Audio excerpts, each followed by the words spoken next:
Hi welcome to నాస్ educational academy of excellence. Andhra Pradesh intermediate advanced supplementary లేక improvement ఏదైనానండి, ఈ supplementary లేక advanced supplementary ఎగ్జామ్స్కి సంబంధించి చాలామంది స్టూడెంట్స్ కొన్ని డౌట్స్ అడుగుతున్నారు. ఆ డౌట్స్ అన్నిటిని కూడా ఈ వీడియోలో మీకు క్లియర్ చేస్తాను.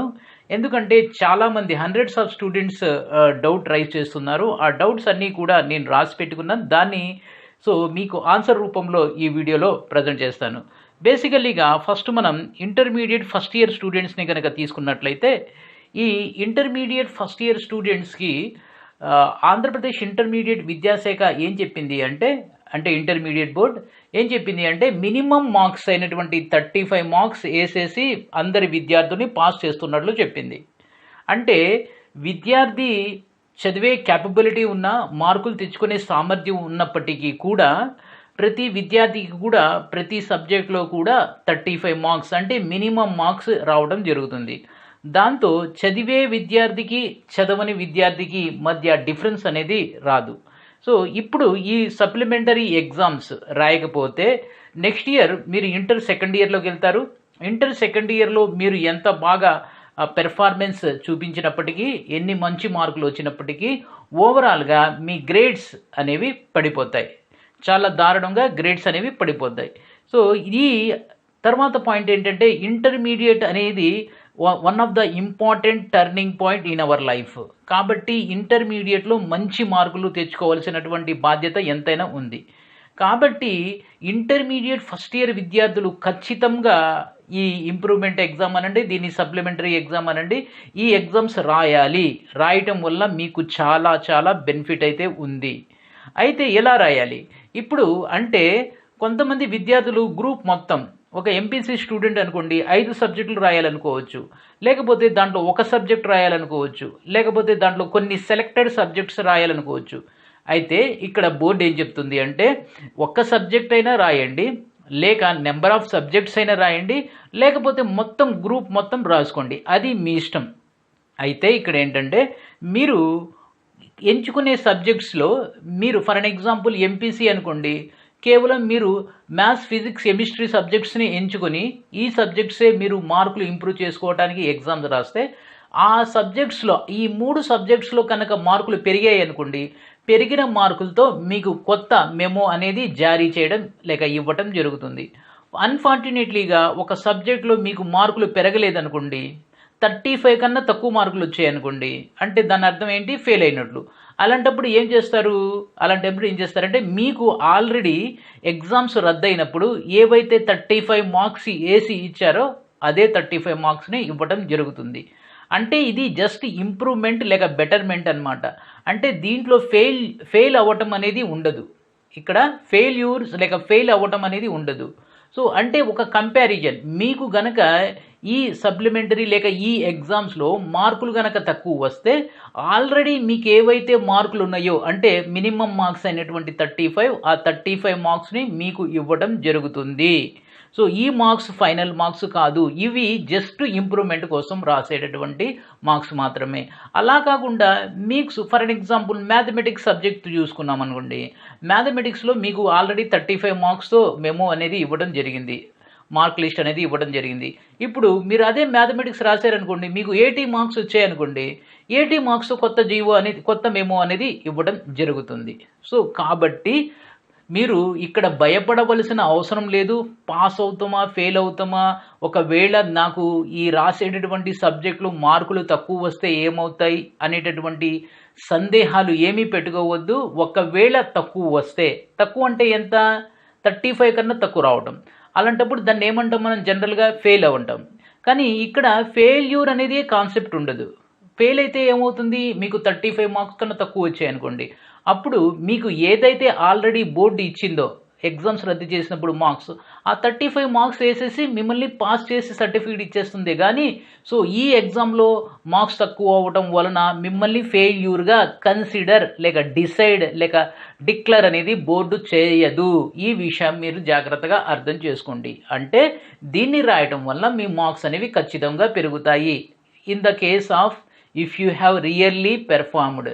సో ఇది ఫస్ట్ ఇయర్ విద్యార్థులకు సో స్ట్రాంగ్ రికమెండేషన్ ఏంటంటే కనీసం 3 సబ్జెక్ట్స్ మీకు ఏదైతే బాగా మీరు ఆల్రెడీ ప్రిపేర్ అయ్యి ఉన్నారో దాన్ని గట్టిగా పట్టుకొని కనీసం 3 సబ్జెక్ట్స్ అనేవి రాస్తే ఖచ్చితంగా మీకు దానివల్ల హెల్ప్ అవుతుంది.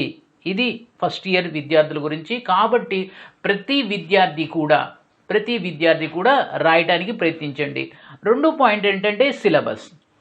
ఈ సిలబస్ ఉంటుంది అంటే ఇక్కడ 30% డిలీట్ చేసేసిన తర్వాత ఉన్నటువంటి 70% సిలబస్ ఉంటుందా, లేక పూర్తి సిలబస్ ఉంటుందా? ఇది చాలామంది అడుగుతున్నటువంటి డౌట్. సో దీనికి ఆన్సర్ ఏంటంటే సో డిలీట్ చేసినటువంటి 30% తీసేస్తే మిగిలినటువంటి 70% సిలబస్ ఏదైతే ఉందో ఆ 70% సిలబస్ మీదే ఎగ్జామ్ అనేది ఉంటుంది. సో రెండో పాయింట్ ఏంటంటే మీరు అంటే ఎగ్జామ్కి ముందు చివరి వరకు ఆంధ్రప్రదేశ్ ప్రభుత్వం ఎగ్జామ్స్ నిర్వహించాలి అని పట్టుదలతో ఉంది. సుప్రీంకోర్టులో కూడా ఎగ్జామ్స్ నిర్వహిస్తాము అని పోరాడింది, మనకు తెలిసిన విషయమే. కాబట్టి మీరు అంటే ఎగ్జామ్కి ఒక 1 మంత్ వరకు మీరు చదివి ఉంటారు. ఏ సిలబస్ చదివారు? 70% సిలబస్. అదే 70% సిలబస్తో ఇప్పుడు మీకు ఎగ్జామ్స్ నిర్వహిస్తారు. సిలబస్ అనేది ఏమాత్రం మారదు, 70% సిలబస్ మాత్రమే. రెండోది పేపర్ ప్యాటర్న్ ఏంటి? సో బ్లూ ప్రింట్ లేక పేపర్ ప్యాటర్న్ ఏంటంటే ఏదైతే సో పబ్లిక్ ఎగ్జామ్స్ కోసం పేపర్ ప్యాటర్న్ అనేది ఇంటర్మీడియట్ బోర్డు రిలీజ్ చేసిందో అదే ప్యాటర్న్ ఉంటుంది. పేపర్ ప్యాటర్న్లో ఎలాంటి మార్పులు అనేవి ఉండవు. ఈ విషయం కూడా మీరు అర్థం చేసుకోండి. మీకు తెలిసిన విషయమే ఎగ్జామ్స్ అనేవి సెప్టెంబర్లో నిర్వహించడం జరుగుతుంది. కేవలం మన రాష్ట్రం మాత్రమే కాకుండా మన తెలంగాణలో కూడా ఇంటర్ ఎగ్జామ్స్ అనేవి నిర్వహించబోతున్నారు. సో ఈ విషయం కూడా మీరు అర్థం చేసుకోండి.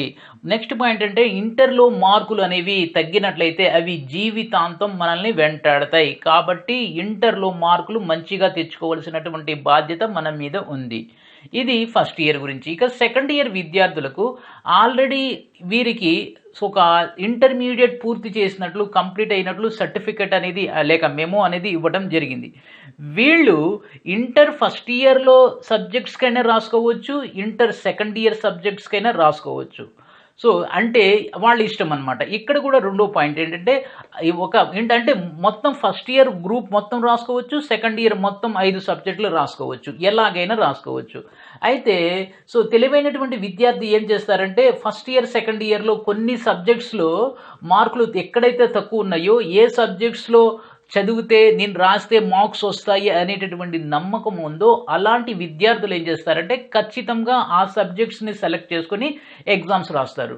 ఈ సెకండ్ ఇయర్ విద్యార్థులకు ఉన్నటువంటి పాజిటివ్ లేక ప్లస్ పాయింట్ ఏంటంటే ఫస్ట్ ఇయర్లో సబ్జెక్ట్స్ మీద రాసుకోవచ్చు, as well as second year subjects మీద రాసుకోవచ్చు, లేకపోతే మొత్తం first year plus second year ఈ అన్ని సబ్జెక్ట్స్ మీద కూడా రాసుకోవచ్చు. కాబట్టి వీళ్ళకి వైడ్ చాయిస్ అనేది ఉంది. సో అండ్ దట్టు ఎవరైతే ఈ ఎంసెట్ నీట్ ఆల్రెడీ దానికోసం ప్రిపేర్ అయ్యారు కాబట్టి ఈ science students MPC BiPC students వాళ్ళు ఎగ్జామినేషన్ ఓరియంట్లో అంటే ఇప్పుడు ఎలాగూ ఎంసెట్ ఎగ్జామ్స్ అయిపోయినాయి కాబట్టి సో ఈ నీట్ ఎగ్జాము ఎంసెట్ ఎగ్జామ్ కోసం ప్రిపేర్ అయినటువంటి విద్యార్థులు ఈ ఇంటర్మీడియట్ సిలబస్ని ఒక 10 days పాటు చదివితే ఈజీగా మార్క్స్ అనేవి తెచ్చుకోవచ్చు. రెండోది ఏంటంటే ఎగ్జామ్ పేపర్ టఫ్గా చాలామంది అడుగుతున్నారు, సార్ ఇది ఎగ్జామ్ పేపర్ మళ్ళీ కొత్తగా పెడుతున్నారు కదా పేపర్ ఎలాగుంటుంది? పేపర్ 50% ఈజీగా ఉంటుంది. పేపర్ అనేది స్టాండర్డ్లో ఉంటుంది. అంటే ఏంటంటే సో బాగా ఈజీగా ఉండదు, అలాగే టఫ్గా అయితే ఖచ్చితంగా ఉండదు. పేపర్ అయితే టఫ్ అనేటువంటి క్లిష్టత లేక కాంప్లెక్సిటీ టఫ్నెస్ అనేది ఖచ్చితంగా ఉండదు. 50% పేపర్ ఈజీగా ఉంటుంది, డెడ్ ఈజీగా 50% ఉంటుంది. మిగిలినటువంటి 50%లో 40% కొంచెం చదివితే రాసేసే స్థాయి అనేది ఉంటుంది. ఇది ఒకటి గుర్తుపెట్టుకోండి. నెక్స్ట్ ఏంటంటే ఈ ఇంటర్మీడియట్ సో ఎగ్జామ్ ఫీజు కట్టాలా చాలామంది అడుగుతున్నారు. ఎగ్జామ్ ఫీజు కట్టనవసరం లేదు. ఎలాగంటే ఎవరైతే ఎగ్జామ్స్ రద్దయ్యే ముందు అంటే పబ్లిక్ ఎగ్జామ్స్ రద్దయ్యే ముందు ఎగ్జామినేషన్ ఫీజు అనేది పే చేశారో వాళ్ళందరూ కూడా ఇప్పుడు వాళ్ళందరికీ కూడా హాల్ టికెట్స్ అనేవి అవైలబుల్కి రావటం జరుగుతుంది. సో మీరు ఈ ఎగ్జామ్స్ కోసం స్పెషల్గా ఫీజు పే చేయవలసిన అవసరం లేదు. ఇది ఒకటి గుర్తుపెట్టుకోండి. రెండోది మీకు ఏదైతే ఆల్రెడీ హాల్ టికెట్స్ జారీ చేశారో ఆ హాల్ టికెట్ తీసుకోవచ్చు. లేక కొత్త హాల్ టికెట్స్ మీరు ఒకవేళ హాల్ టికెట్స్ అనేవి అప్పుడు పొందకపోతే ఇప్పుడు మీకు ఫ్రెష్‌గా హాల్ టికెట్స్ అనేవి సోమవారం నుంచి అందుబాటులోకి రాబోతున్నాయి. కాబట్టి మీరు ఎగ్జామినేషన్ ఫీజు పే చేయక్కర్లా. హాల్ టికెట్స్ కోసం మీరు చదివిన కాలేజీలకి వెళ్ళక్కర్లా. ఆన్‌లైన్‌లోనే మీరు హాల్ టికెట్స్ డౌన్‌లోడ్ చేసుకోవాల్సి ఉంటుంది. ఇన్ని బెనిఫిట్స్, ఇన్ని ఫ్లెక్సిబుల్‌గా ఉన్నటువంటి ఈ అవకాశం గనక మీరు ఉపయోగించుకోకపోతే మీరు చాలా చాలా కోల్పోతారు. సో, కాబట్టి ఇంటర్ ఫస్ట్ ఇయర్ విద్యార్థికి ఒక రకమైనటువంటి బెనిఫిట్స్ ఉన్నాయి. సెకండ్ ఇయర్ విద్యార్థికి ఎగ్జామ్స్ రాయడం వల్ల మరో రకమైనటువంటి బెనిఫిట్స్ ఉన్నాయి. అయితే ఇక్కడేంటంటే మీరు ఈ సెప్టెంబర్ 15 ఆ టైం నుంచి స్టార్ట్ అయ్యేటటువంటి ఈ ఎగ్జామ్స్ కోసం సో, ఆల్రెడీ టైమ్ టేబుల్ కూడా రిలీజ్ అయిపోయింది. దానికి సంబంధించినటువంటి వీడియో కూడా మేము తీసుకురావడం జరిగింది. సో, మీరు చక్కగా ప్లాన్ చేసుకొని గ్రూప్ రాయండి, లేకపోతే లిమిటెడ్‌గా సబ్జెక్ట్స్ రాయండి. సో, కానీ ఖచ్చితంగా ఒకటి గుర్తుపెట్టుకోండి. ఏ సబ్జెక్ట్ అయితే మీరు రాయబోతున్నారో దాంట్లో ఖచ్చితంగా మార్కులు పెరిగేటట్లు చూసుకోండి.